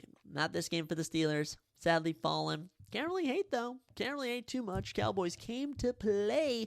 Finally getting back in the win column. We'll have to see what happens next week. But honestly, I might back the Cowboys from now on. We'll have to see. But that is your NFL Week 5 recap. Exciting stuff going down. I'm excited to see Week 6. And we will be getting our predictions video out later this week. But as for now, guys, I've been buzzing. I've been waiting. UFC 307, your official recap, your review of it, starts right now. And we have a lot to talk about. For starters, I do want to say that this Salt Lake City crowd was absolutely buzzing from the get-go. One of the better crowds of the year, and I've never really doubted this. I've always known that Utah brings the heat, brings the fire when we have these shows. And from the get-go, they were getting after it, and we kicked things off with an absolute bang here as Court McGee, the Utah native we called he would win. I didn't think he'd do it in this fashion, though, as Court McGee gets his 8th career submission, and this time it's in round 1. He submits Tim Means in 3 minutes and 19 seconds. Great work right there. Tim Means suffering the 8th career loss by submission in his career. How about that? Numbers don't lie. I mean, from the get-go, 14 significant strikes to 5. Court McGee landed a takedown about 2 minutes in, found his way to the back position, locked it up, and Tim Means tapped right about when he got locked in. I mean, impressive stuff. Nothing much more to say right there. Just, got it locked in, and when you start the night off with a finish in any regard, it gets the people going. Great win here for Court McGee, especially in Utah. That's going to snap his little losing streak. I knew he'd do it. I freaking knew he would do it. At 39 years old, he's feeling more motivated than ever to keep fighting. I absolutely love that. Truly, I love that, Court McGee. Happy to see it. Tim Means, though, 2-fight losing streak now. He's been fished in round 1 twice in 2024, and he's also sitting at 1-5 in his last 6 since 2022. Yikes, Tim. I don't know how long you're going to be around at this rate. Ugh, kind of a shame. Court, there's tons of welterweights out there, aging welterweights that you could fight. I'm sure there's got to be someone. Who could we match Tim up with? Tim Means, I don't even know. He might get cut. As for Court, I think Max Griffin is fighting someone coming up. Him versus Max Griffin, I think, could be a little fun fight that you could run right there. I know it's been a while since he fought, gosh, I don't even know, Santiago Ponzinibbio, maybe? I don't know. A lot of options out there for Court, but great win in front of his hometown in Utah, home state, I should say. Good stuff there. After that, we got into an issue right off the bat, and this was a recurring thing, which I think everyone can agree with, is the judging was very spotty the entire evening. It was some very spotty judging, okay? And I understand the argument for Tisha Pennington winning. Okay, I understand it. Tisha Pennington taking on Carla Esparza here. And as we look at significant strikes, all right, Tisha Pennington, 80-39. Takedowns, 4 of 7 for Carla, 3 minutes, 40 seconds. But there was really no damage. I didn't really see any damage, and there wasn't even a split decision here. All right? Tisha, I thought, every time I turned this on, this was on the background, we were all playing some poker, and every time I looked up, it just looked like Carla was winning the exchange. I don't even know how the striking got this out of control. And actually, total strikes, 116-94. So total strikes were in favor of Carla Esparza. I thought Carla won round 1. I thought round 2 was pretty close, and I thought round 3 she did really good in. But yeah, Carla Esparza sadly loses her retirement fight. She'll end her career on a 2-fight losing streak. This one I just didn't think she lost. I just did not think she suffered a defeat here. But at the end of the day, it was a women's strawweight bout. You can now say that Tisha Pennington is 14-7, snap a little 2-fight losing streak, and has now had, of her 21 career professional bouts, 19 go to a decision. She's boring as could ever be. Carla got payback later because her wife lost her championship belt. We'll touch on that in a second. But yeah, Tisha Pennington losing my vote of confidence. Just boring. She's just boring as could be. Women's strawweight division, they might give her a ranked opponent. I don't even know. Who could she fight? Give her Karolina Kowalski. I could care less who she fights, if I'm being all honest. Carla Esparza, they paid her a big video package, which was nice, I suppose. I could really care less. Second prelim of the night. Good stuff. There was that. But this was a doozy. But after that, we got the crowd back and buzzing. And this was absolutely electric. As Ryan Spann took on Ovince St. Preux and got a round 195 second finish. That's right, Ryan Spann getting a little guillotine choke in 1 minute and 35 seconds. And how about his 13th career submission? Come on, Ryan Spann, you're an absolute dog here. And look, just from the get-go, going at it, swinging hard, almost dropped him, wrapped him up on the neck. Ryan Spann has this certain technique when he gets a guillotine where he really cranks it to the side, cranks your neck back, or really creates pain. Right when he locked it in, Owens was tapping. This was phenomenal. Ryan Spann now, since 2020, has only been to a decision once. All right? He's only ever been out of round 1 since 2020 twice. All right? He is one of the most exciting fighters. Does his title run start now? Absolutely not. This is his first win since November 2022. I just want to let you know that. So Ryan Spann, avenging his loss earlier in the year of 2024, he will be ending 2024 on a win. Presumably, I don't think he's going to be fighting again. Ranked opponents-wise, at light heavyweight, he could always take on Alonzo Menifield, but I think he just takes the back burner. Let's give him unranked opponents. Ryan Spann, 33 years old. He's still got some time left. Good win here. As for his opponent, Ovince St. Preux. Look, Ovince, you're 41 years old. Ovince, it might be time to hang it up. I won't lie. We won earlier this year. Split decision over Kenny and Chukani. But he has gone win-loss over the last 4 years. Tough goings here and there. But Ovince St. Preux, legend of the game, former title challenger, falls. Ryan Spann, great win, man. Great win. And how about that? Out of Ryan Spann's 30, actually we won't go 30. Actually, we could go. So out of his 22 career victories, Ryan Spann now has 19 finishes. Okay, holy cow. And out of his 32 professional bouts, 26 have been finishes. He's either been finished or gotten finished. So Ryan Spann, very exciting fighter. Happy for him. Next up on the docket, another interesting case of, I picked Cesar Almeida, so I was biased in this, so I'm not a good representative of this. But, all the judges had it 30-27. Cesar Almeida had so many eye pokes and nut shots on Ira Portera, it actually was getting ridiculous. It was actually getting ridiculous. Like, it was just like, are you kidding me? And the ref, Dave Sagistad, didn't ref another fight. I mean, the broadcast was calling about, Twitter was calling about, national TV was calling about, for goodness sakes. They just weren't feeling him. But Cesar Almeida, outstruck him 23-16 round one, defended 1 of 4 takedowns, only got 58 seconds control time against them. Round 2, outstruck him 22-10, suffered 2 takedowns, but yet oddly reversed it. Actually, got a little guillotine submission attempt in. Round 3, Ira Portera outstruck him, but, it just looked like Cesar Almeida was getting the better of the exchanges. He gets the win here. I mean, nothing much more to say. There's so many eye pokes in this fight. It was ridiculous and nut shots. Cesar Almeida, 6-1. This is now the second time he's gone a decision in his career. Scratch that, third time he's gone a decision, interestingly enough. Good stuff. Good stuff for you, Cesar. I don't really know what to say. Kind of boring, but I mean, debuted in 2024. He's gone 2-1 since joining. Gets a win. Ira Portera, 2-fight losing streak, 1-4 in his last 5, 2-6 in the UFC. I don't know how much longer he's going to be around. But for, trying to match make middleweights, you can always do Cesar Almeida versus Kevin Holland. I don't even know. Cesar Almeida, a lot of options. Maybe Andre Petrovsky, have him fight a grappler. I honestly care less. Gets the job done. I picked it. There you go. After that, lightweight matchup here. Alexander Hernandez, Austin Hubbard, and kind of just a string of decisions. Just kind of went through a little string of decisions.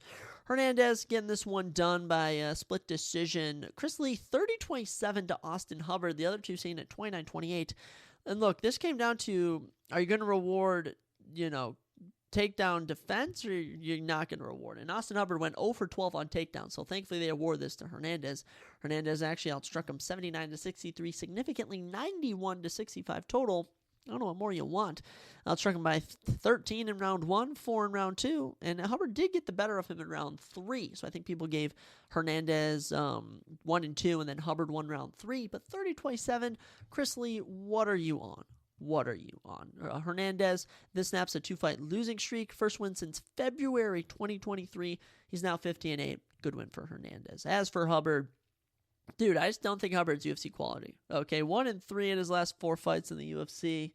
He's just been abysmal. 1-1 in 2024. I don't know what more you want from me. Hubbard, he's just kind of boring. There's a lot of unranked guys out there for him to fight, and I'm sure he will. I'm positive that he will. I'm sure we can find someone for him, but Hernandez getting it done here with the striking, defending the takedowns. Excellent work. Good stuff from Alexander Hernandez. And with that, we got to our second to last prelim, where the number 6 ranked Marina Rodriguez in the women's strawweight division took on the number 14th ranked Yasmin Lucindo. And son of a gun, Marina lost again due to the damn grappling. She's got to get that figured out. Split decision. I had it going to Marina, but that's just me. Dan Furst and Mike Bill seeing it to Yasmin. Steve Farragar seeing it to Marina. Totals from the fight, 33 significant strikes to 30 in favor of Marina Rodriguez. 65 total strikes, 55 in favor of Marina Rodriguez. Marina goes 1 of 1 on takedowns, landed one awkwardly at the end of the fight. Yasmin 3 of 4 for 4 minutes, 40 seconds. Round 1, minute of control time for Lucindo, but did outstrike Marina 11-5. Round 2, Marina comes out 16 to 10 striking wise, got taken down once. Then round 3, she landed a takedown. Yasmin landed a takedown. She outstruck her by 3. Kind of a boring fight. They were kind of going at the end a tiny bit. I just thought Marina won. Maybe it's biased because I picked her, but I just thought she won. Just from my observation of the fight, I thought Marina Rodriguez won, but I guess not. She does not get it done. And I guess she was the underdog. For being 37, she actually looks decently well in shape. But Yasmin Lucindo, the 22-year-old, getting it done. She's now 4-fight win streak, 4-1 in the UFC. Little 4-fight win streak, good for her. She'll be ranked number 6 in the women's strawweight division. That's just crazy to me. She's gonna be ranked number 6. Marina might get booted down to 8-7. Who knows? Whatever. Crazy, going from 14-6 off a split decision. That's wild to me. Lucindo 17-5 professionally. Good work. As for Marina Rodriguez, this sucks. She's now 1-4. In her last 5. Oh, it just sucks to see it. Out of that, last 2 have been split decisions. So I'll give her that. But Marina, I don't know how much more is left for you. They might boot you far down the rankings. Yasmin Lucindo, you got, I believe, Jessica Andrade is an option. Mackenzie Dern. There's a couple people there. As for Marina, I'd maybe like to see her against someone like Lupi Godinez, maybe Tabitha Ritchie. Amanda Hebus, there's a couple options out there for her, but good win for Yasmin Lucindo. I'll give you your credit. There's that. After that, we got into some action, ladies and gentlemen. A little performance of the night bonus. We finally, Ryan Spann had us going, Court McGee had us going. We were on a little string of 3 boring decisions in a row. Joaquin Buckley, Wonder Boy Thompson. And this fight, this was good. From the get-go, entertaining. Buckley goes over, picks him up, takes him down. All right, 2 of 3 takedowns. Wonderboy outstrikes him 15-6 in round number 1. Round 2, Buckley 2 of 4 on takedowns. Wonderboy outstrikes him 22-12, and it was just competitive. It was competitive. Wonderboy winning the striking. They actually had Wonderboy up on the scorecards, I believe, heading into round number 3. And it was entertaining. Buckley, he had gone 4 of 7, 4 minutes control time, but the striking of Wonderboy is very crisp, very clean.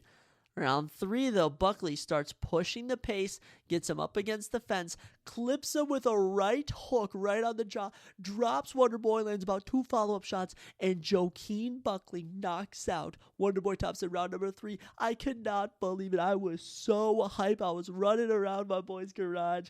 It was absolutely crazy. Joaquin Buckley, his 14th career knockout. That's right. How about that? Joaquin Buckley? Good for you. Joaquin Buckley will now be ranked number 9 in the UFC welterweight division. I assume Wonderboy Thompson will drop down to number 10. Great win. Proven, hey, he should have been on the main card. He said he should have been on the main card. He proved it here. Joaquin Buckley, 5-fight win streak now, 5-0 since moving down to welterweight. And how about that? Biggest win of his career now for Wonderboy Thompson. Incredible to see. As for Wonderboy, Stephen Thompson, 2-fight losing streak, now been finished in both of them. 1-4 in his last 5.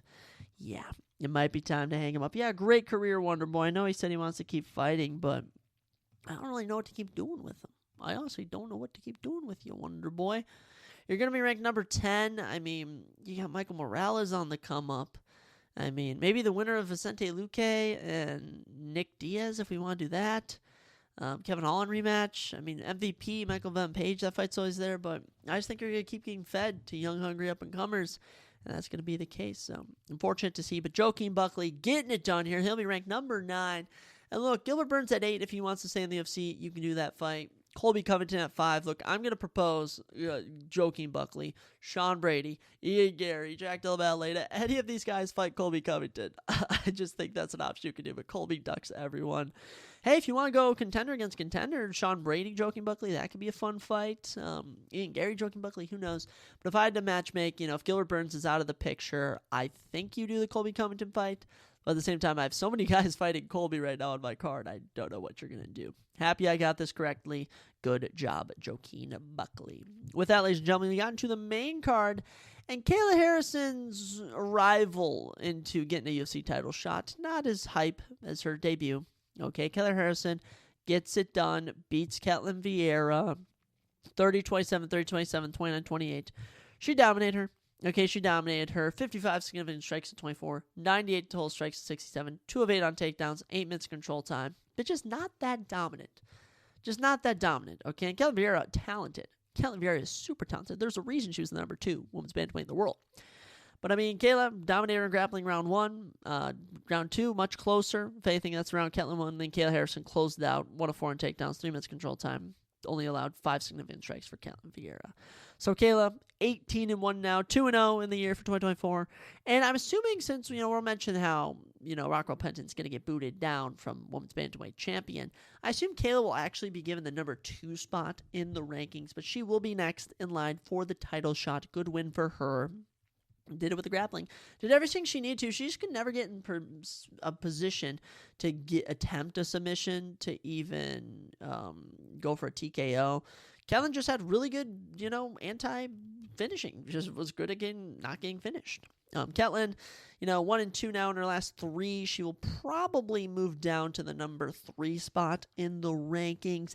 I think this perfectly sets up, if you don't do Norma Dumont versus Macy Chiasson, Norma or Macy versus Ketlin Vieira. But yeah, Kayla Harrison getting a title shot. I'm here for it. Good stuff. Absolutely good stuff. And there's a reason she was the minus 800 favorite. There's a reason she's the minus 800 favorite. 3-fight win streak now professionally as an MMA fighter. Good stuff. And then after that, we kind of went on an absolute doozy fest. Actually, I can't lie. Okay, I cannot lie. Kayla Harrison was a doozy fight. Pretty much everything but the main event was kind of an L. Okay, Roland Dolidze versus Kevin Holland. By the way, I did not catch these fights. Okay, I was at the bar having a good time. I was able to catch Khalil Roundtree Jr. versus Alex Pereira. That was that. All right, but Roman Dolidze, Kevin Holland, close striking round 1, 19-18. Roman landed a takedown, 2 minutes, 50 seconds control time. What do you know? Kevin Holland getting taken down, struggling to get back up. Technically going down as a TKO win for Roman Dolidze, his 8th of his career, as Kevin Holland can't continue after round 1 due to a rib injury or something, and then people are saying he was faking it. I don't know what's going on, but hey, Roman Dolidze bouncing back now, 2-fight win streak now, 2024. There you go. Roman Dolidze back in the win column. 14-3 now professionally for Dolidze. As for Kevin Holland, this is weird to say, but Kevin Holland is actually 1-3 in his last 4 fights with this defeat here. Very odd. Very odd. Doesn't even feel like it. 26-12 professionally. Look, Kevin will actually have his 30th professional bout next time he's up because he has a no contest. But Kevin suffering a defeat here. It was by injury, which isn't too much. I'm sure he'll get booted from the welterweight rankings. He's currently tied for 15th. Dolidze currently at 10 at middleweight. I think him versus Paulo Costa, him versus Brendan Allen, him versus Jared Cannonier. You can even do him versus Anthony Hernandez and Michelle Parra, the winner of that fight.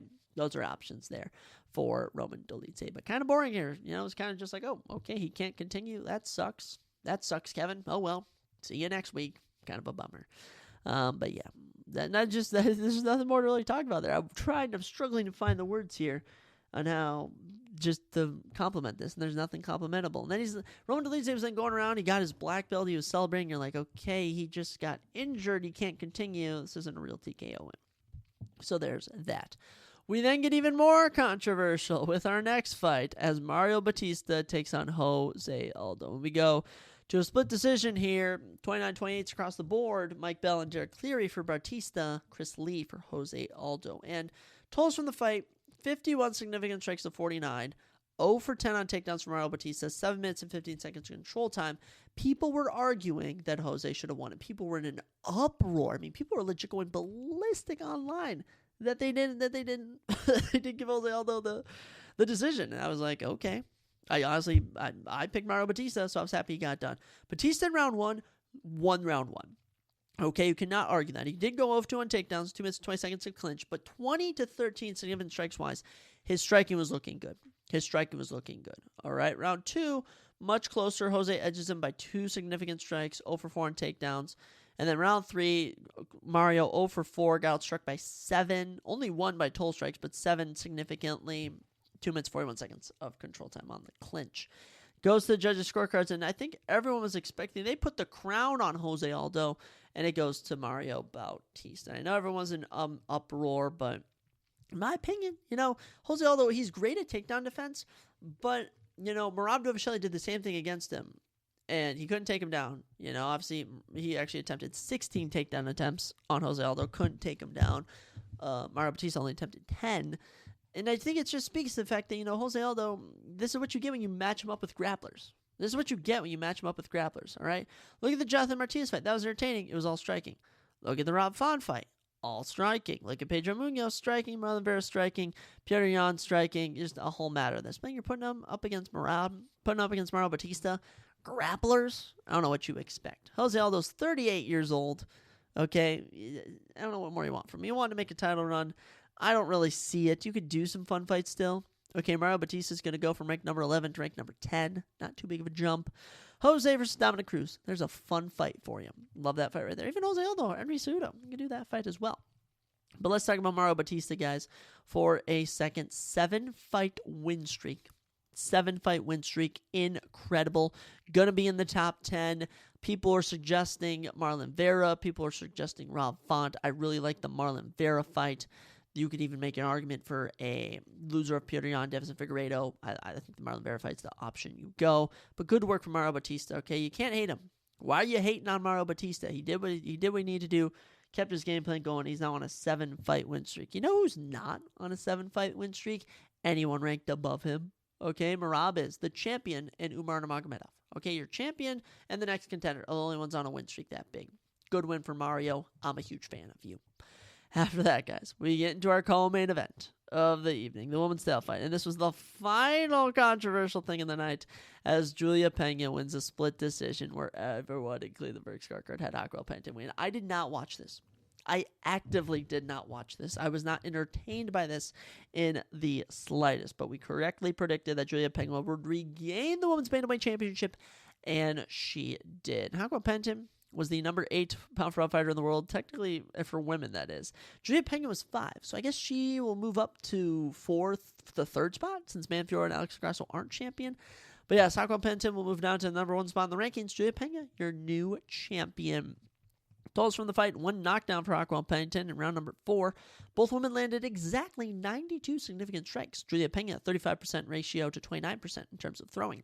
123 to 112 total strikes in favor of Julia Pena. 2 of 3 on takedowns for Pena. 5 minutes, 40 seconds, including a submission attempt in the 3rd round. Round 1, Pena outstrikes her. Okay. Round 2, Pena outgrapples her. Okay. Pena outgrapples and outstrikes her in round 3. Pennington outstrikes her, drops Pena in round 4, and Pennington wins round 5, striking-wise, 35 to 27. So that's 3-2 right there, if we're going off of stats alone. Watching the fight, people had Pennington winning round 1, 4, and 5, I believe it was. So there's that. I think it was arguably 2 and 3 for Pena on everyone's scorecard. But honestly, I could care less. I could honestly care less. Julia Pena has come back after 2 years and regained the belt. Okay, no matter how she did it, she did it. Okay, and Pennington, she was on a little 6-fight win streak. Good for her. She was boring. She barely promoted to the division. This is good for business. Julia Pena, style aside, she came in saying she was going to have a less aggressive style because after she got dropped 3 times by Amanda Nunes. Here she is. She's the champion. She can talk on the mic. Kayla Harrison and her were chirping at each other at the press conference. There's your next matchup. There's your next matchup. Do it in April. Do it in March. Do it in June. There's your next fight. Kayla Harrison, Julia Pena. It is perfect for the women's bantamweight division. That's a fight I'm genuinely interested in. All right? I was not interested in Kayla Harrison, Caitlin Vera. I was not interested in Julia Pena or Raquel Pena. I'm interested in Kayla Harrison versus Julia Pena, as I just mentioned. So, good win for Pena. She'll face Kayla Harrison next. Good stuff there. As for Raquel Pena, between Macy Chiasson and Norma Dumont, if they don't fight, one of them will fight Caitlin Vera, the other one will fight Raquel Pena, or you retire. You're 36 years old. You just, you won the belt. That should be your crowning achievement. But I think it's pretty crazy that I think I'm going to look at my predictions for the end of the year. I did not think that Julia Pena was going to be champion by year's end. So congratulations to Julia Pena. I got to give it to her. Proving all the doubters wrong. I'm happy for her. But ladies and gentlemen, there was one fight left. There was the main event. There's a reason it was the main event, all right? We had just been through 3 boring decisions, an injury in round 1. The only last exciting thing was the final prelim, which wasn't even on the pay-per-view. And then we got to Khalil Rountree Jr. versus Alex Pereira. And that's right. Fight of the night. This was phenomenal. This was crazy. And I'm going to just say this right now. Alex Pereira is ranked number 2 in the men's pound for pound. I love you, Islam Makhachev. No other champion has had 3 title defenses this year. Islam hasn't had a single one except for Dustin Poirier so far. That's right. Alex Pereira, make him the number 1 pound for pound fighter on the planet. Book him up in the rankings. Let's get it. From the get-go, Alex Pereira, Khalil Rountree Jr., entertaining. Now, you go look at the stats. You're going to see Alex Pereira actually outstruck Khalil in round 1, 15-10, and 18-11 in round 1 and 2. But when you actually watch the fight, Khalil won both those rounds. He was landing the bigger shots. He had better pace, and he just took Khalil Rountree Jr. If this is a 3-round fight, Khalil Rountree Jr. wins round 1 and 2. Hit a couple big shots on Pereira, all right? There was one moment Pereira was spinning and got clipped, and I thought he was going to get knocked down, but he was able to maintain himself. Alex Pereira, great work. We get into round 3, though. Okay, Pereira starts getting in that flow. 31 significant strikes, 25. Khalil's getting busted up. Khalil is bloody. Okay, Pereira was finally getting into his groove. It was 2-1 heading to the 4th. And then round 4 comes around. By the way, Khalil Rountree Jr. had never been past round 3 his entire career. A championship fight is his first time going to round number 4. And he unfortunately had to take on prime Alex Pereira, who is one of the most dangerous. He's fighter of the year. He just locked up fighter of the year with this win. 63 significant strikes to 15 in a 4.5-minute span. Alex Pereira TKOs him. This was just phenomenal. I mean, Alex Pereira was slipping and ducking. Body shot, hitting him to the face. You're seeing blood spray everywhere. Khalil Rountree's face looked like a map, a road map. Maybe like rivers. It looked like a red river of blood going down his entire face. He's piecing him up. There's multiple times. The ending sequence takes 2 minutes. 2 minutes, 15 seconds. That's how long this was going for. And Khalil just about get TKO'd. Throws one big punch. Pereira has to avoid being hit. And he even gets clipped with it. And he's able to keep going. And finally, he gets him up on the cage. 2 massive body shots. Down he goes. Pereira doesn't even follow up. Is about to for a second. And he gets pulled off by Mark Goddard. Alex Pereira retains the men's light heavyweight championship. And this is just insane if you ask me. All right? 12 career victories. 10 KOs now. 10 KOs now for Alex Pereira. He is on a 5-fight win streak. 5-0 since moving to light heavyweight. Last 4 fights have all been knockouts. All right, they've all been knockouts. 3 title defenses in 2024. 3 knockouts. He's fighter of the year. Okay, it is October 7th as I record this. Fighter of the year 2024 is locked up. I don't care if John Jones comes back and gets the win. Okay, I don't care if Shavkat Rakhmonov wins at the end of the year. I don't care about anything. All right, and I love those guys. Okay, 2024 fighter of the year is Alex Pereira. It's not even close. You know what? He's my number 1 pound for pound fighter on the planet. He is probably my light. He might be a better light heavyweight goat than John Jones. I don't even know. I'm getting out of control right now. But Alex Pereira was on a different world in round number 4 of that fight. And talk about adversity. Okay, talk about adversity. I'm looking at Alex Pereira's run so far in the UFC. Okay, faced some adversity in round 1 against Andre Michelis. His debut, got out grappled, knocks him out 18 seconds in round 2. Against Bruno Silva, gets taken down twice. Okay, by the way, that was his 5th MMA fight. Still outstrikes him. Okay. Sean Strickland, no adversity. Israel Adesanya was down 3-1 heading into round 5. That's adversity. Adesanya then knocks him on the rematch. Khan Blachowicz shows some grappling in round 1 and 2 that he faces. But other than that, Jiri offered him no adversity. Jamal Hill offered him no adversity. Jiri Prochazka offered him no adversity. Rounds 1 and 2, even a bit in round 3 and 4, he had to deal with adversity from Khalil Rountree Jr. He overcame it. Alex Pereira, your men's light heavyweight champion, number 1 pound for pound fighter on the planet. Khalil Rountree Jr. suffering his 3rd career loss by TKO. But man, just nothing bad to walk away from this. Just zero negatives for Khalil Rountree Jr. He's currently ranked number 8. I'm actually going to move him up to number 5 in the rankings with this loss. I don't know if they're going to, but on my card, I'd have him pass Nikia Krylov, Volkan Ozdemir, and Alexander Rakic. What he did, I mean, just no one had done this except Adesanya. Okay, no one had done this except Adesanya against Alex Pereira, and Khalil Rountree Jr. was able to do it. Obviously, we saw how good Pereira was, but amazing stuff there. Utterly amazing stuff. What's next for these guys? That's all. We'll wrap this up right here. Alex Pereira, Look, Magomedov Ankalaev ranked number 2, takes on number 5 ranked Rakic. He doesn't even need that fight, okay? It's Magomedov Ankalaev. I got him with beating Rakic, taking on Pereira. But let's say Rakic somehow pulls off an upset and beats Magomedov Ankalaev, then he's next in line for the title shot. But it's got to be Magomed. He's the final ring. He's like the final stone that people are mentioning in the men's light heavyweight division, right? Number 1, Jiri Prochazka finished twice. 3, Jamal Hill finished. Blachowicz beat. Besides that, Volkan Ozdemir, Nikita Krylov, no one really beat. Clint Rocha Jr., he's a stone. All right, people are mentioning his power. And I know you got Carlos Ulberg, you got Azamat Murzakanov, some undefeated guys, but no one's really out there except for Magomedov Ankalaev, who people are saying, he's knocking out guys. He has the grappling to beat him. It is very, I'll be very interested to see what happens. But Pereira versus Magomed, after that, it's looking like a double title shot, which will be warranted at that point. As for Khalil, tons of opportunities. You got Jan Blachowicz. You got the winner of Nikita Krylov versus, who is he taking on? Azamat Murzakanov? You got the winner of Volkan Ozdemir versus Carlos Ulberg. You got the winner of, you can even have him fight Jan Blachowicz. There's so many options for Khalil. He's just become a star, and I'm so excited to see where his career goes from here. But Alex Pereira takes UFC 307. UFC 300, 303, and 307, the fastest three-title defense in UFC history, belongs to Alex Pereira. Amazing. Capping off fall. It's starting off fall with a bang. Yeah, an absolute banger. Though all of 307 as a whole, you had 3 great finishes from Ryan Spann, Wonderboy Thompson, and Alex Pereira. Other than that, a lot of decisions. But when you end the night with such a bang, I compare this to UFC 302, UFC 303. When you end the night with such a bang, it's easy to overlook the bad stuff. So that'll do it, ladies and gentlemen. UFC 307. It was great. It was so fun. Honestly, this past weekend was such a blast. I had a great time. I'm so excited to see what's next for all these fighters. We'll, of course, be back this week with our Week 6 NFL predictions and UFC Vegas 98 preview predictions for that as well. I was debating trying to get a guest this week, but I do have multiple exams and marketing club this week, so probably not. We will work to get some for the rest of October. But as for now, guys, have an amazing week. Kick some butt this month. And as always, I will catch you next time on the Surprise Jab Podcast.